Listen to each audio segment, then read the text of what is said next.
Question یہ ہے کہ یہاں پہ نارملی جو لوگ ہیں میجورٹی پڑھے لکھے لوگ، دنیاوی طور پہ پڑھے لکھے لوگ، تو وہ لاجک لے کے تو ایک ہی حدیث کو بنیاد بنا کے کل بدعت دلالہ و کل دلالت من النار لے کے ہر چیز کو وہ بدعت میں ڈال دیتے ہیں.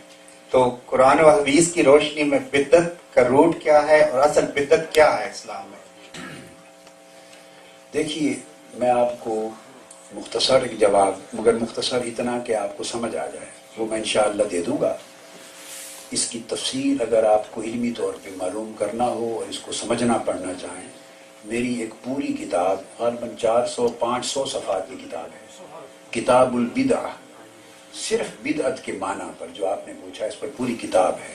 ادھر ہے تو نہیں کہیں ہے؟ یاد رکھ لیں کہ جو لفظ بدعت ہے اس کے دو معنی ہیں. کیا؟ لفظ بدعت پورے عربی اور اسلامی اور شرعی لٹریچر میں صحابہ کرام سے لے کر پچھلے زمانے تک جتنے تابعین، اتباع التابعین اور علماء، ائمہ، محدثین اور علماء جتنے گزرے، لفظ بدعت ان کے لٹریچر میں جہاں جہاں استعمال ہوا وہ دو طریقے پر استعمال ہوا ہے. کبھی وہ لغوی معنی میں استعمال ہوتا ہے، اس کو کہتے ہیں بدعت لغویہ، بڑی امپورٹنٹ بات یاد ہے. کبھی وہ شرعی معنی میں استعمال کرتا ہے مصنف، بدعت شرعیہ. ٹھیک ہے؟ اکثر و بیشتر جہاں کئی چیزوں کا تذکرہ کرتے ہوئے لکھ دیتے ہیں نا کہ یہ بدعت ہے، تو آپ اس کو پڑھیں گے، اس میں لفظ بدعت انہوں نے بدعت لغویہ کے طور پہ لکھا. لغوی طور پہ بدعت کہتے ہیں کہ نئے کام کو. کیا؟ جسٹ نیا کام. وہ اچھا بھی ہو سکتا ہے، وہ برا بھی ہو سکتا ہے. تو بدعت لغوی کے اندر کوئی خرابی نہیں ہے. جس عمل اور جس کام کے لیے بدعت کا لفظ لغوی معنی میں استعمال ہوا ہو، اس کا مطلب یہ کہ اس کے اندر کسی خرابی کی نشاندہی نہیں ہے. وہ صرف نشاندہی کر رہے ہیں کہ یہ کام اس دور میں شروع ہوا، یہ ایک نیا کام ہے. وہ کام اچھا ہے یا برا ہے، اس کا تعین اس کام کی نوعیت سے کیا جائے گا. اگر وہ قرآن اور حدیث کے ساتھ اور اصول شرع کے ساتھ اس کی مطابقت ہے تو وہ اچھا ہوگا، وہ بدعت حسنہ بن جائے. ٹھیک ہے؟ اگر قرآن و سنت کے ساتھ اس کی مطابقت نہیں، مخالفت ہے، کیا؟ تو وہ بدعت سیئہ بن جائے گی. بدعت سیئہ بن جائے گی. اور بدعت سیئہ اگر حرام، اس کے پھر درجات ہیں. وہ محرمہ بھی ہے، حرام کے درجے میں بھی ہے، مکروہہ بھی ہے. اور بدعت حسنہ، بدعت واجبہ بھی ہے. ایسی ہے کہ لغوی طور پہ تو وہ عمل ایک کام بدعت ہے مگر واجب ہے. وہ یہ جتنی درس نظامی میں جتنے علوم اور فنون پڑھے جاتے ہیں، یہ قرآن مجید کے سوا اور احادیث کے متن کے سوا باقی جتنے علوم اور فنون پڑھے جاتے ہیں وہ ساری بدعت ہیں. جو بدعت نہیں ہے وہ صرف قرآن اور حدیث ہے. جی یہ بتا رہا ہوں. جو بدعت نہیں وہ کیا؟ جو حضور کے زمانے میں جو چیز، جو علم تھا، جو صحابہ کرام کے دور میں تھا، وہ قرآن اور حدیث.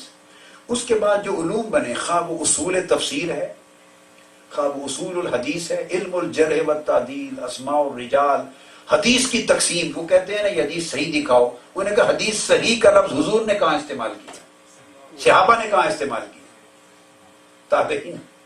یہ حدیث صحیح ہے، یہ ضعیف ہے، یہ موضوع ہے. یہ تقسیم بھی بدعت ہے لغوی اعتبار سے. یہ حکم شریعت کا یہ عام ہے، یہ خاص ہے، یہ مطلق ہے، یہ مقید ہے، یہ سارے احکام، یہ سب بدعت ہے. یہ اصول تفسیر ہے. ناسخ و منسوخ کی بحثیں، اس کی تعریفات ہیں، اس کے غرائب کی، اس کے احکام ہیں، ساری اس کی تفصیلات ہیں، اس کے شان نزول کی تفصیلات ہیں، اس کی تعریف ہے، نسخ کی تعریف ہے. یہ سب بدعات ہیں.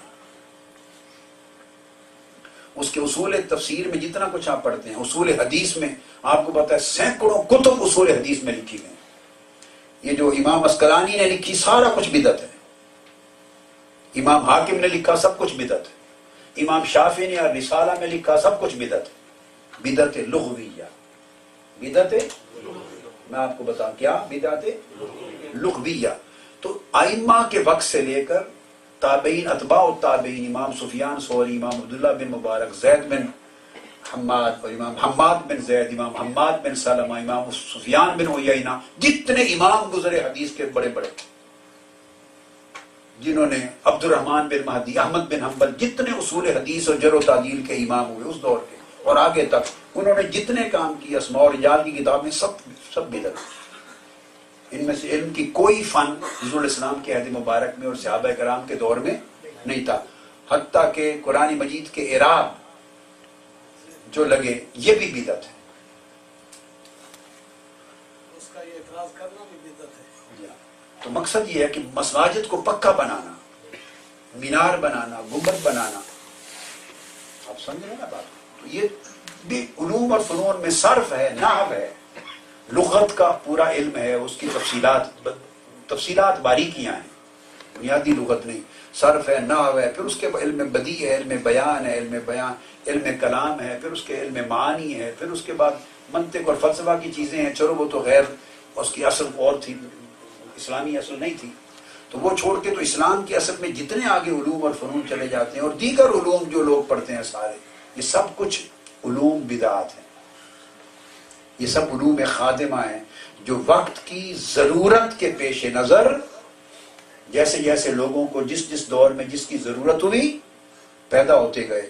یعنی اگر وضع حدیث کا فتنہ، غلط حدیث فیبریکیٹ کرنے کا فتنہ جنم نہ لیتا تو علم الاسناد اتنا جلدی شاید وجود میں نہ آتا. امام ابن سیرین فرماتے ہیں، امام عبداللہ بن مبارک فرماتے ہیں کہ ہم کسی سے سند پوچھا ہی نہیں کرتے تھے حدیث کی، چونکہ سب اہل سنت تھے. لفظ ہیں. امام مسلم نے مقدمہ میں لکھا ہے اور تمام ائمہ نے ان اقوال کو بیان کیا، کثیر ائمہ، تابعین، اتباع التابعین، سند ہی نہیں پوچھتے تھے.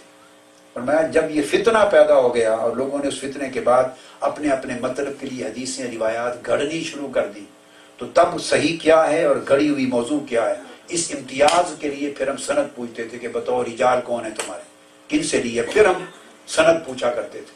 اور اگر پتہ چل جاتا کہ اہل سنت نے روایت کی ہے تو لے لیتے. اب اگلی بات آ رہی ہے جس نے کوٹ کیا. اور اگر پتہ چل جاتا کہ روایت کرنے والا اہل بدعت ہے، یہ امام مسلم نے بیان کیا، امام ابن سیری نے بیان کیا، تابعی، اور امام عبداللہ بن مبارک بیان کر رہے ہیں کہ اگر پتہ چلتا کہ اہل بدعت ہے تو پھر ہم روایت نہیں لیتے تھے. اب پتہ چلا کہ یہ جو بدعت ہے، جو الزام آپ پر دیتے ہیں، اس وقت آپ تو نہیں تھے، نہ اعلیٰ حضرت پیدا ہوئے تھے، نہ میں پیدا ہوا تھا، نہ آپ پیدا ہوئے تھے، نہ ہندوستان کے علماء تھے، میلاد والے، عرس والے اور عقیدت والے، یہ لوگ تو نہیں تھے. وہ جو اہل بدعت کس کو کہہ رہے ہیں؟ جس کو امام محمد بن سیرین نے کہا اہل بدعت، اور امام عبداللہ بن مبارک نے کہا، اور ان کی روایتوں کو امام مسلم نے مقدمہ میں روایت کیا کہ اہل بدعت کی روایت نہیں لیتے تھے. تو اہل بدعت کون تھے؟ تو پتہ چلا کہ جو انہوں نے اطلاق کرنا شروع کر رکھا نا کہ یہ بدعتی ہیں، بدعت ہے، یہ سارا جھوٹ ہے. بدعت ایک ایسا فتنہ ہے کہ بدعت جو ہے وہ تو اس وقت سے چلا رہا ہے. اور وہ کون تھے؟ سب سے پہلے بدعتی حضور علامہ ابن تیمیہ نے لکھا ہے. کیا؟ اب یہ تو ان کے علماء اکابر میں ہے نا. سب سے پہلا بدعتی گروہ اہل بدعت خوارج ہیں. خوارج وہ جو حضور کے گستاخ تھے. تو گویا سب سے پہلی بدعت تاریخ اسلام میں حضور علیہ السلام کی گستاخی ہے. سب سے پہلی بدعت آقا علیہ السلام کی گستاخی سب سے پہلی بدعت ہے، خوارج.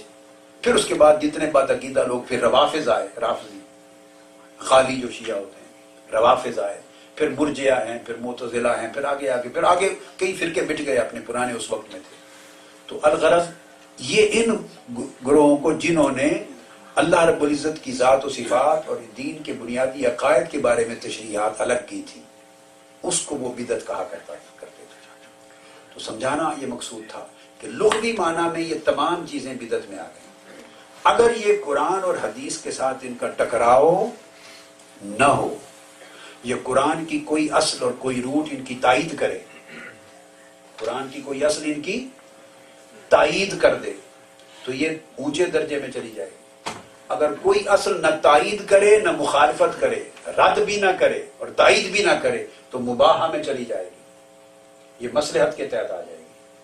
اگر قرآن و سنت کی مخالفت میں ہو تو پھر سیئہ بھی چلی جائے گی۔ جب یہ سیئہ میں بری بدعت کی کیٹیگری میں چلی جائے تو وہاں جا کے بدعت شرعیہ ہو جاتی ہے۔ بدعت تو آقا علیہ الصلوۃ والسلام نے جس کو فرمایا کل بدعت ضلالہ وکل ضلالۃ فی النار، اب دوسری حدیث پاک میں آقا علیہ السلام نے اس کی تشریح کر دی، کل بدعت ضلالۃ، سنت کو بھی کہا من سن فی الاسلام سنتن سیئتن ومن سن فی الاسلام سنتن حسنتن، جیسے لفظ بدعت کا استعمال ہے حسنہ اور سیئہ میں، اچھی اور بری میں، اسی طرح لفظ سنت کا بھی استعمال ہے اچھی اور بری میں۔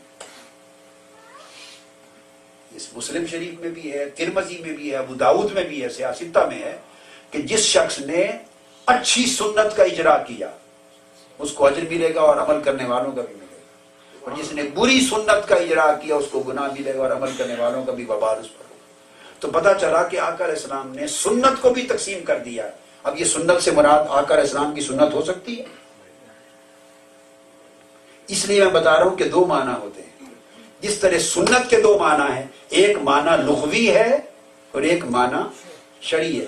اگر سنت معنی شرعی میں آئے، شرعیہ، تو اس سے مراد صرف سنت رسول ہوگی، یہ سنت خلفائے راشدین، بس پھر سنت کا لفظ شرعی معنی میں آگے نہیں جاتا۔ اگر سنت کا لفظ لغوی معنی میں آئے، سنت لغویہ، تو اس سے مراد رسم ہوگی، طریقہ ہوگا، ٹریڈیشن ہوگی، عمل ہوگا، شعار ہوگا۔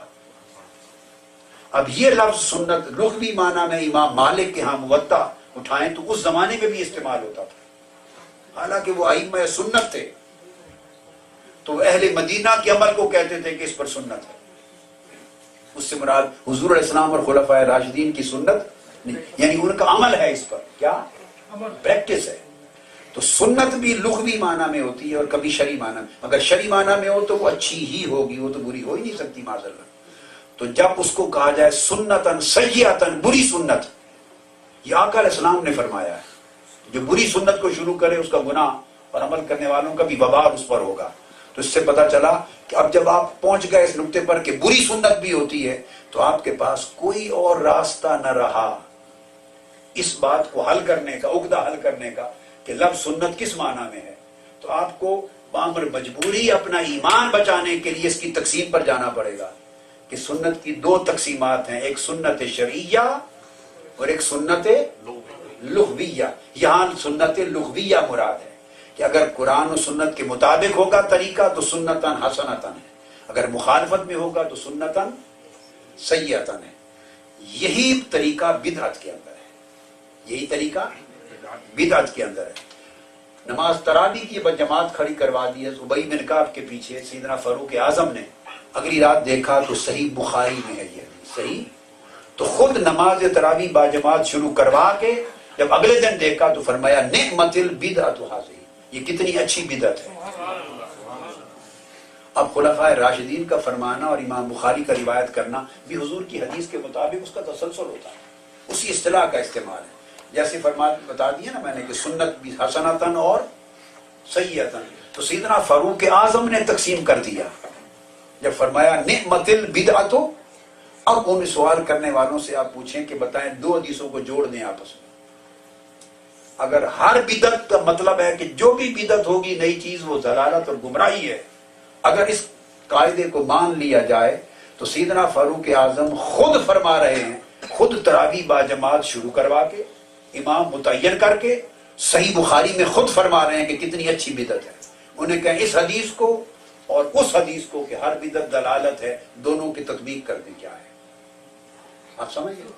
کل ائمہ محدثین جنہوں نے اس حدیث پر کلام کیا ہے، آپ کو ایک شخص بھی اس کے علاوہ پوری تاریخ میں نہیں ملے گا جو اس کی تطبیق اس کے سوا کچھ اور کرے جو میں نے آپ کو بتا دی، اس کا جواب ہی اور کسی نے آج تک نہیں دیا۔ اور حقیقت یہ کہ وہ کہیں گے کہ بدعت یہاں معنی لغوی میں استعمال کی ہے سیدنا فاروق اعظم نے، اور لغوی معنی میں جو بدعت ہوگی وہ اچھی ہو سکتی ہے، وہ اچھی ہوگی۔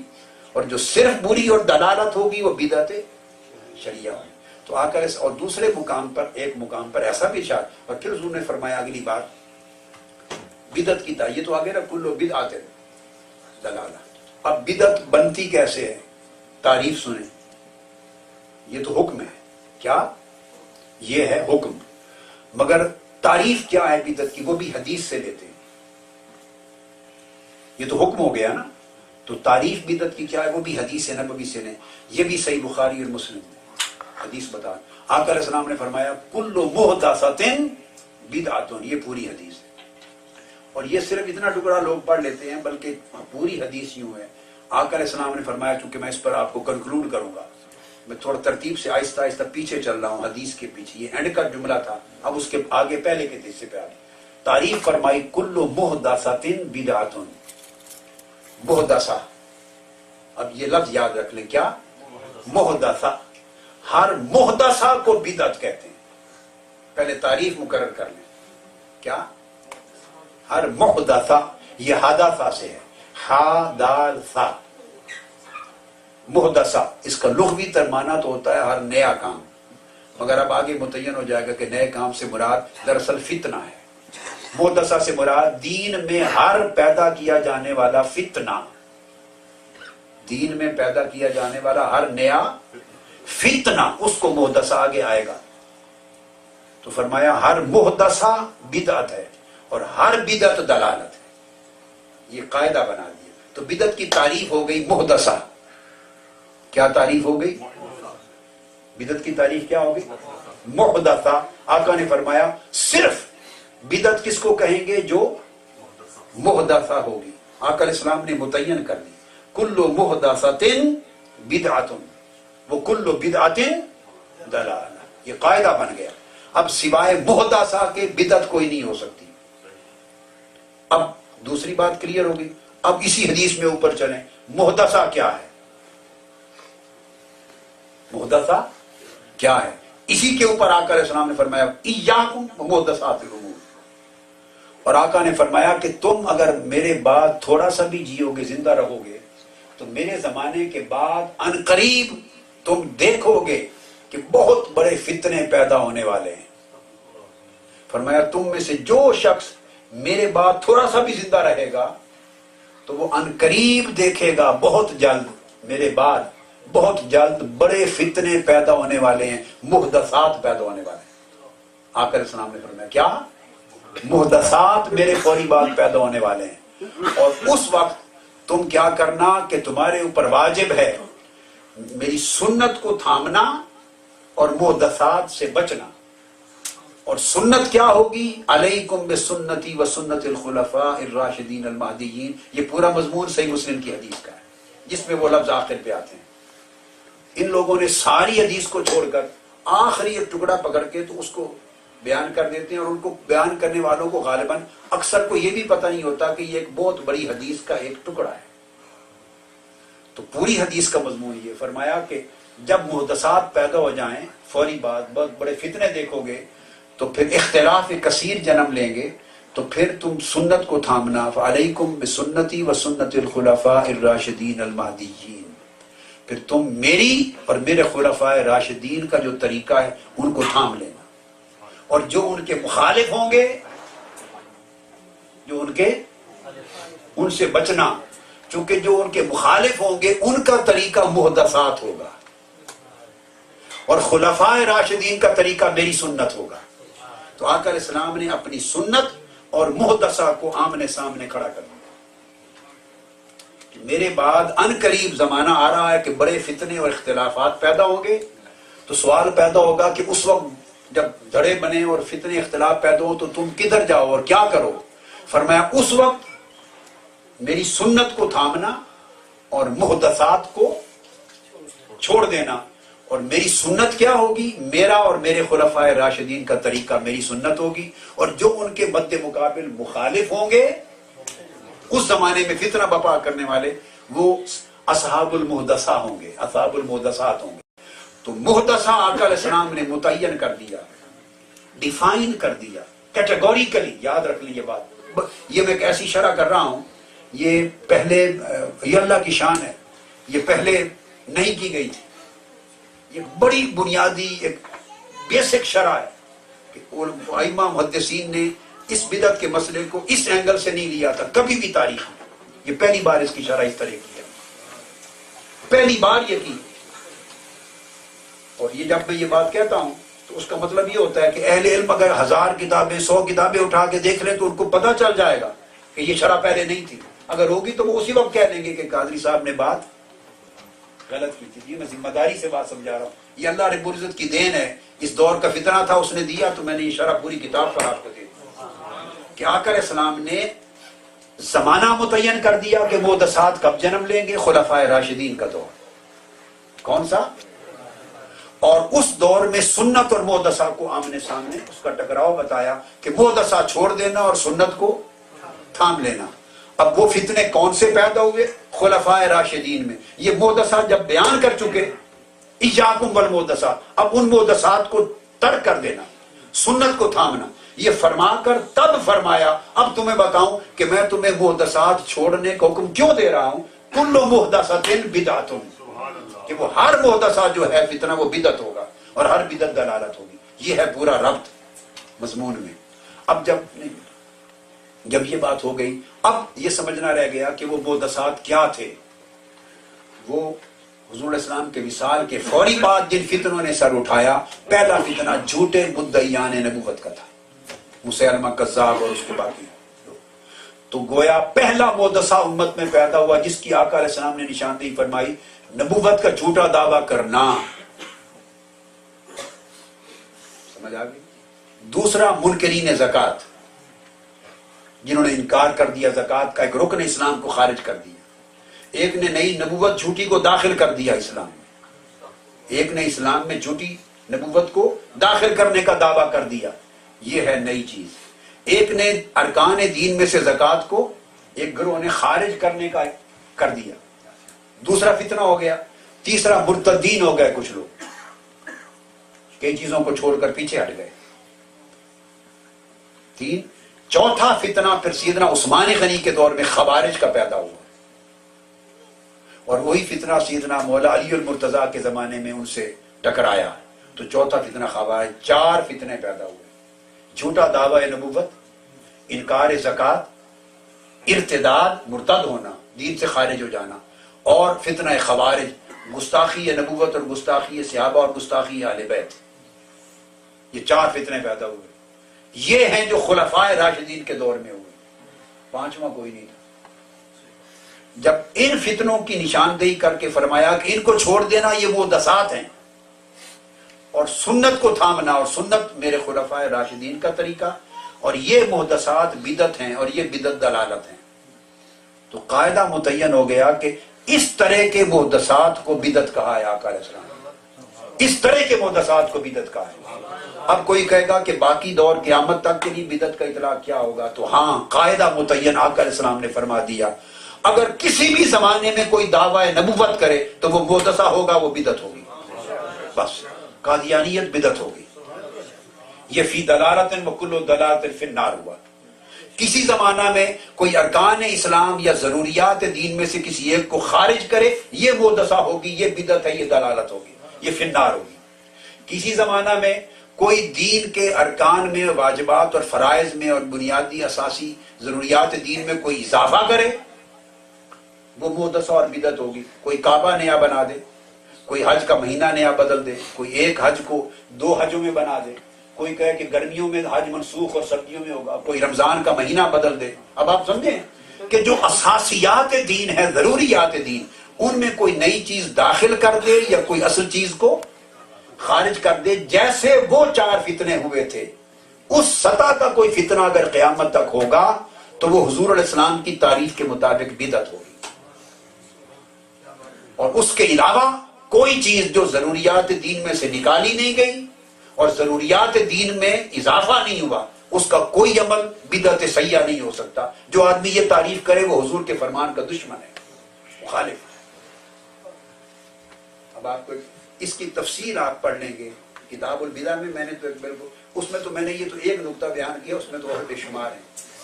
اور آقا علیہ السلام نے فرمایا من احدث فی امرنا, ما لیس فیہ، اور دوسری بات میں ما لیس منہ فہو رد، پھر جوڑ دیا کہ جس نے ہمارے اس دین میں احداث کیا، من احدث فی امرنا، ہمارے اس دین میں کوئی نئی بنیادی دین کے ارکان میں کوئی اضافہ کیا جو اس میں سے نہیں تھا، وہ رد ہے۔ جتنے نیک اعمال عرس کرتے ہیں آپ میلاد پاک کرتے ہیں، آپ جتنے بھی مختلف کام کرتے ہیں جن کو بدعت کہا جاتا ہے، صلاۃ والسلام پر جن کو بدعت کہا جاتا ہے، آپ 1000 چیزوں کو، 100 چیزوں کو، 50 چیزوں کو نوٹیفائی کر لیں جس کو لوگ بدعت کہتے ہیں، ان میں سے کوئی ایک چیز بھی ایسی نہیں جس کو کوئی مسلمان ضروریات دین میں سمجھتا ہو ارکان اسلام کی طرح، سمجھ گیا؟ نہ کوئی ارکان دین کی طرح کسی کو ضروریات دین میں داخل کرتا ہے اور نہ ضروریات دین میں سے کسی چیز کو خارج کرتا ہے۔ یہ تو ساری چیزیں مستحسنات کے درجے کی اور مباحات کے درجے کی ہیں، تو جو چیز ہے ہی مستحسن اور مباح، کرنے والے کے لیے اجر و ثواب ہے، نہ کرنے والے کے لیے گناہ نہیں، اس کا تو ضروریات دین کے دائرے سے تعلق ہی نہ ہوا، وہ بدعت کیسے بن گئی؟ یہ تعریف حضور علیہ السلام کی دی ہوئی تعریف کے خلاف ہے، آپ سمجھ گئے؟ پھر آقا علیہ السلام نے یہ جو احداث کا لفظ ہے، محدثات کل محدثات بدعہ، 40 حدیثیں ہیں بخاری اور مسلم میں، کتنی؟ وہ میری کتاب میں نے درج کی ہیں، 40 احادیث جن میں یہ الفاظ مختلف طرق سے آئی ہیں۔ آقا علیہ السلام فرماتے ہیں کہ قیامت کا دن ہوگا، کچھ لوگوں کو لایا جائے گا میرے پاس حوض کوثر پر، میں کھڑا ہوں گا حوض کوثر پر، کچھ کو لایا جائے گا، ان کی شکلیں دیکھ کر میں کہوں گا یہ تو میرے لوگ ہیں، لاؤ ان کو میرے پاس۔ اب شکلیں دیکھ کر آقا علیہ السلام جو فرمائیں گے میرے لوگ ہیں، یہ کون لوگ تھے؟ جو آقا علیہ السلام کے وصال مبارک کے وقت تک زندہ تھے اور بعد میں ان قبائل میں بلکہ ان 3 فتنوں کا شکار ہو گئے، مدعیان نبوت جھوٹوں کے ساتھ، یا منکرین زکات، یا مرتدین کے ساتھ، سمجھ گئے؟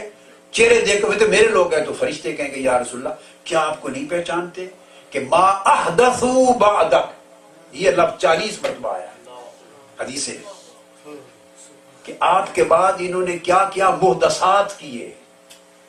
وہ جو لفظ ہے نا کل محدثۃ بدعہ، اور من احدث فی امرنا، بدعت کا مطلب جو ہمارے دین میں احداث کا مطلب ہے نیا فتنہ، تو یہ جو احداث اور احدثہ کا لفظ ہے وہی لفظ آیا ہے کہ پوچھا جائے گا یا رسول اللہ آپ کو معلوم نہیں کیا، آپ جانتے تو ہیں کہ آپ کے بعد یہ وہ لوگ ہیں جنہوں نے احداث کیا، اور حدیث پاک میں صحیح بخاری کے لفظ ہیں کہ الٹے پاؤں پھر کے کافر ہو گئے تھے، اور یہ بھی لفظ آیا فَارْتَدُّوا عَلَىٰ آثَارِهِمْ، الٹے پاؤں پر مرتد ہو گئے تھے، یہ لفظ صحیح بخاری کے ہے۔ تو پتہ چلا کہ اصحاب محدثات احداث کرنے والے وہ لوگ تھے جو دین سے نکل گئے حضور کے بعد اور الٹے پاؤں مرتد ہو گئے تھے۔ اس صحیح بخاری کی حدیث نے آقا علیہ السلام نے یہ خبر بھی دے دی ہے کہ جن کو بدعت کہا ہے، جن احداث کو، یہ وہ لوگ ہیں جو دین سے خارج ہو کے مرتد قرار پائے۔ تو کیا ایسے اعمال کے کرنے والا مرتد ہوگا؟ استغفر اللہ، یہ تو وہ جھوٹا فتویٰ لگانے والے بھی جرات نہیں کر سکتے کہ یہ کہہ دیں آپ۔ تو آقا علیہ السلام نے فرمایا ہاں، اسی وقت فرمایا میں پہچانتا ہوں، جانتا ہوں، تو آپ ان کو چھوڑ دیں گے، فرشتے ان کو جہنم میں لے کے چلے جائیں گے۔ تو اس سے ثابت ہو گیا کہ وہ طبقے 4-5 گروہ جو اس زمانے میں نکلے، جو الٹے پاؤں پھرے اور مرتد ہو گئے، انہوں نے محدثات، نئے فتنے پیدا کیے دین کے، ان دین میں پیدا کیے جانے والے ان فتنوں، گمراہی کے فتنوں کو آقا علیہ السلام نے بدعت کہا ہے۔ لہذا کسی بھی زمانے میں اس طرح کے فتنے کوئی پیدا کرے گا تو وہ عمل بدعت ہوگا، باقی چیز نہیں ہوگی۔ سمجھ آ گئی؟ چلو ماشاءاللہ۔ اب یہاں ایک